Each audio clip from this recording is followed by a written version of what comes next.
Hi, this is Chris of Magoosh, and today I'm going to talk about something that's often overlooked, especially when it comes to all the things that are on the GRE, all the math concepts, all those vocabulary words. You forget sometimes those basic things, such as how do you get to the test center, and more importantly, how do you get to the test center on time so that you actually have a little bit of padding, a little bit of time left over, and most importantly, you're not super stressed out. Because let's face it, whenever you're rushing somewhere, even if it's not that important, like, oh, I gotta go to the grocery store before it closes,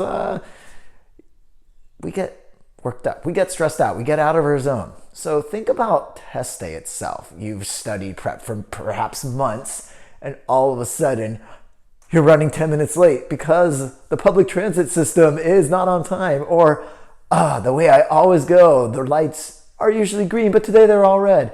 I could go on and on. Obviously, there's hundreds of different possibilities. The thing is, it just takes one of those to kind of derail your test day, and you don't want that to happen. So basic tips about getting to the test center on time and totally unfrazzled. So I would say to actually do a test run. So if you know where the testing center is and you have a time of day, let's say your test is at 10:30 in the morning. If possible, leave your house, do the entire route a week before the test or a few days before the test, just so you can get a sense of what that's like, how much time you actually have to budget. Only by doing this trial run can you really get a pretty good sense of this. Otherwise, you're winging it and guessing and hoping that you'll get there on time. Of course, sometimes we have busy lives and we can't always do that.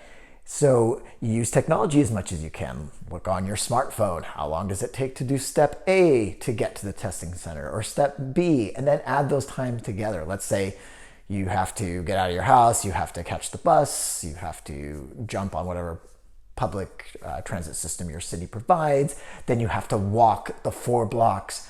Add all of those minutes together, and then just to be safe, add another 10 minutes on top of those. Or even, I would say 15. Why not? What is those extra 5 minutes? Because if you get there to the testing center and you're frazzled, it is going to derail you. Sure, you've prepped. Sure, you've learned all these big vocabulary words and can tell me the surface area of a cylinder backwards.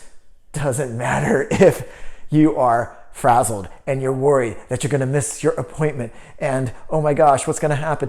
All of a sudden, this is what intrudes on your game day when you should be at the top of your game, and that's what we want to avoid. And so this might seem like, oh, just another video where you can totally,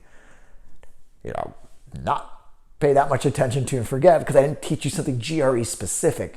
But ultimately, if you get to the testing center late, you don't try to make sure you don't get there late by applying the steps I talked about in the video, then that's going to actually be a big deal. So don't let that happen to you. Again, if possible, do a little trial run and get there feeling good in one piece and knock the GRE out of the park.